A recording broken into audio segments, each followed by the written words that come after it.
Álvaro Uribe Vélez es sin duda alguna una figura muy influyente en la política colombiana y su influencia se la debe a los millones de seguidores con los que cuenta. Esos mismos seguidores fueron los que lo eligieron como el gran colombiano en el concurso de History Channel.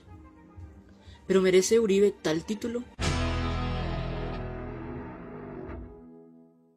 Empecemos con el argumento más común que ofrecen los uribistas para defender la gestión de Uribe Vélez: la seguridad. Durante su periodo de gobierno en el país hubo 9.831 secuestros, de los cuales cerca del 67% fueron en las carreteras del país. Esto deja mucho que pensar sobre lo seguras que eran las carreteras durante el gobierno de Uribe. Lo que sí es cierto es que el gobierno de Uribe logró acabar con la presencia de grupos guerrilleros en las zonas urbanas. Sin embargo, esto no produjo completa seguridad, pues se logró con la ayuda de paramilitares, que pronto se apoderaron de las ciudades.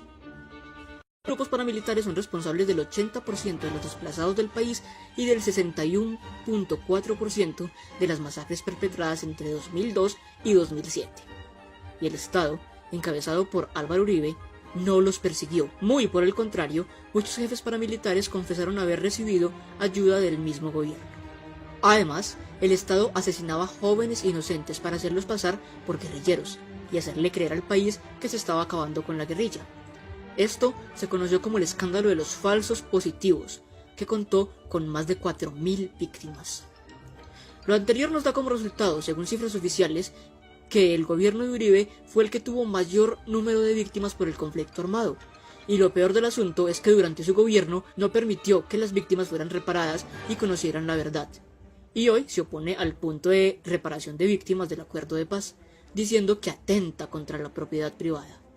Así, el ejército, cuyo jefe máximo es el presidente, para aquel entonces Álvaro Uribe Vélez, perpetró grandes masacres como la de San José de Apartadó, el exterminio de grupos indígenas como arahuacas, cogis, huicas y cancuamas, la masacre de Cajamarca en Tolima y unas cuantas más. En medio de este panorama, ¿es posible afirmar que el gobierno de Uribe fuera seguro? Pasemos a la economía. Antes de ser presidente de Colombia, Uribe fue senador, y desde allí promovió la Ley 100 de 1993. Con la Ley 100 vinieron muchos problemas para la clase media y baja de Colombia.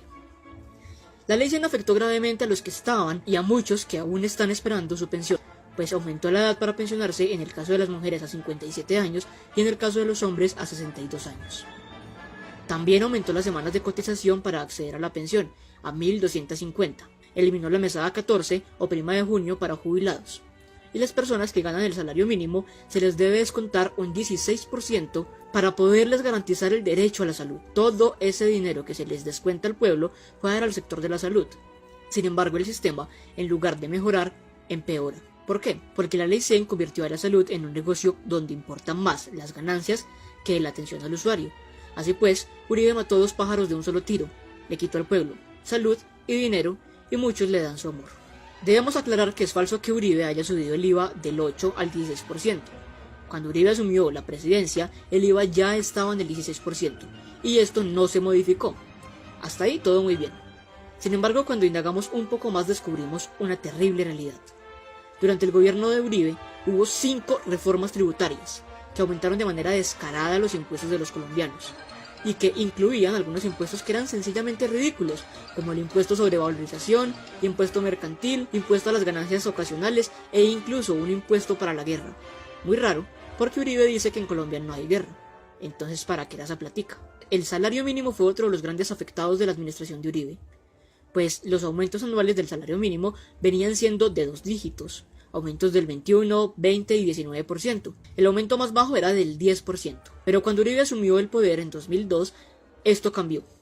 Los aumentos al salario mínimo empezaron a ser de un solo dígito. Empezó con un aumento del 8%, pasó por el 6 y el 7% y llegó a aumentar tan solo un 3,6% el salario mínimo en su último año de gobierno. A la par, con cada reforma tributaria los impuestos aumentaban de 7 a 8 puntos porcentuales.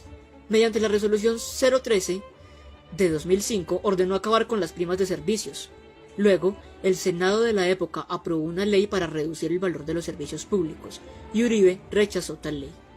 Así que la próxima vez que su factura llegue tan cara que se tenga que apretar el cinturón para poder pagarla, ya sabe a quién agradecerle.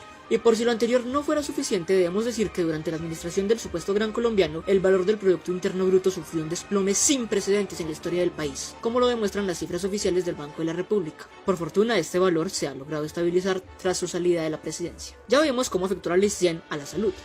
Pero esto no fue suficiente. Durante su presidencia ordenó el cierre de cerca de 18 hospitales, como si hubieran de sobra. En su periodo como senador también atacó el derecho al trabajo, acabando con la estabilidad laboral y el derecho a las prestaciones por medio de la Ley 5090, en la que se permite a los empleadores ofrecer contratos solo por 3 o 4 meses, sin prestaciones y con salarios por debajo del mínimo. Eliminó más de 30.000 empleos que generaba el sector público. Y para poner la cereza en el pastel, pese a que él lo niega, las evidencias demuestran que eliminó el pago por horas extras. Estas son solo algunas de las cosas que ha hecho contra la clase media y baja del país.